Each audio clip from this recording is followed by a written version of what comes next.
చిన్నతనంలో అమ్మా నాన్నలతో హైదరాబాద్లో ఉండేవాడిని.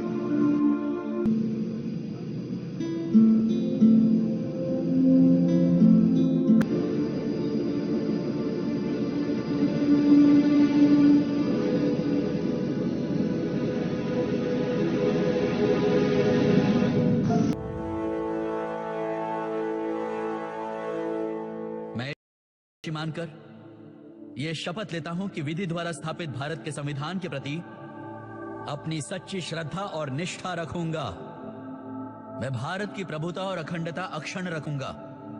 मैं मुख्यमंत्री के रूप में अपने कर्तव्यों का श्रद्धा पूर्वक और निर्वहन करूंगा शुद्ध अंतःकरण से।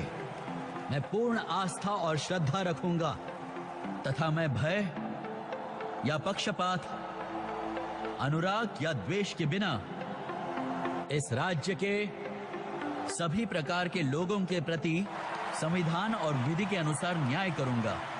मैं उनको साक्षी मानकर शपथ लेता हूं।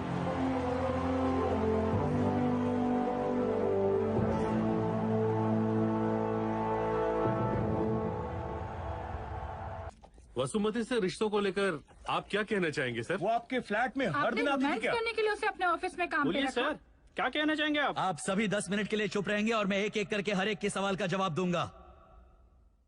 बस 10 मिनट के लिए चुप रहिए। एक मुख्यमंत्री के तौर पर मैंने 8 महीने 13 दिन काम किया। यह टाइम कम नहीं है। अगर 8 महीने के लिए भी अधिकार आपके हाथ में हो तो आप बहुत कुछ कर सकते हैं। ट्रैफिक रूल्स या किसी भी किस्म के रूल्स को ना मानते हुए जब लोग मनमानी करते हैं तो उन्हें डिसिप्लिन में लाया जा सकता है। गवर्नमेंट स्कूल्स जो बंद होने की कगार पर हैं, जो अपनी पहचान खो चुके हैं, शुरू किए जा सकते हैं। इस स्टेट के सारे कॉन्ट्रैक्टर्स, ऑफिसर्स, डॉक्टर्स जिनका क्वालिटी से कोई लेना देना नहीं, सुधारे जा सकते हैं। पार्टी का नेता लोगों का नेतृत्व करता है, लेकिन जैसे ही वो नेता बनता है वो कानून को, व्यवस्था को और राजनीतिक संपत्ति को अपनी जागीर समझता है। सॉरी, ऐसे भ्रष्टाचारी नेता को डराया जा सकता है। ऐसे ये नेता सत्ता में आकर ये भूल जाते हैं कि वो जनता के नौकर है और जनता मालिक, और फिर वही लोग डरा धमका कर लोगों पर राज करने लगते हैं। इन्हें यूं सबक सिखा सकते हैं। सालों तक अनसुनी की गई गांव की सारी समस्याओं को उसी गांव में रहकर समझा जा सकता है, उन्हें हल किया जा सकता है। उनके संवैधानिक और मौलिक अधिकार उन तक पहुंच सकते हैं। बस ऐसे। अगर कुछ नहीं पता तो मैं कहता हूं आई डोंट नो, मुझे नहीं पता। But for the first time in my life, I can confidently say this. I know. अगर सिर्फ 8 महीने और 13 दिनों में इतना सब कुछ किया जा सकता है, तो फिर 5 सालों में आप ही सोचिए क्या कुछ नहीं किया जा सकता। I know this. मुझे लगता है इन सब बातों से आपको शायद कोई मतलब नहीं है, लेकिन शायद मेरी पर्सनल लाइफ में क्या चल रहा है ये जानना आपके लिए ज्यादा इंपॉर्टेंट है। उस लड़की का नाम है वासु। उस लड़की के I am not done yet.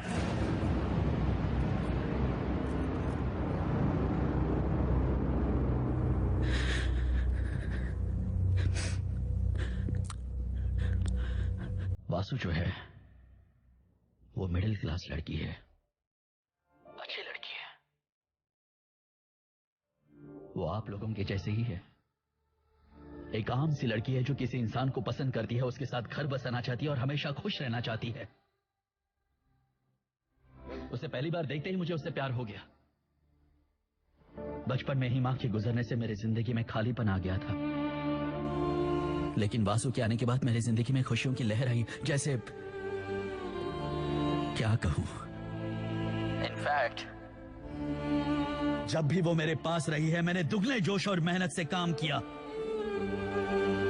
जिसने मुझे नई जिंदगी दी उसे मैं परी बना के रखना चाहता था, बट आई कुडंट, तुम लोगों की वजह से। तुम सब लोग बेशरम हो। सारे के सारे। उस लड़की के बारे में एक बात बताऊं? ये जानने के बाद भी कि मैं उसे पसंद करता हूं, उससे प्यार करता हूं, आपको पता है she used to call me sir. हो सकता है शादी के बाद भी मुझे सर ही कहती,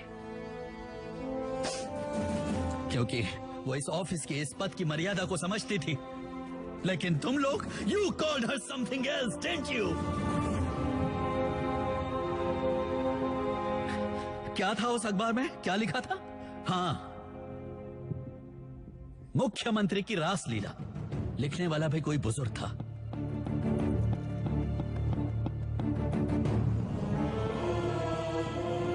आपकी बेटी है या नहीं मैं नहीं जानता, लेकिन अगर है तो क्या आप ये लिखने की हिम्मत कर सकते हैं कि उसका उसके बॉयफ्रेंड के साथ किस तरह का रिलेशन है? आप ऐसी घटिया न्यूज छापते हैं ताकि आप सैकड़ों न्यूज़पेपर बेच सकें, अपनी टीआरपी बढ़ा सकें। लेकिन क्या फायदा सर? जिस न्यूज से लोगों के दिल टूट जाएं, उससे कमाया हुआ पैसा आपको कभी रास नहीं आएगा।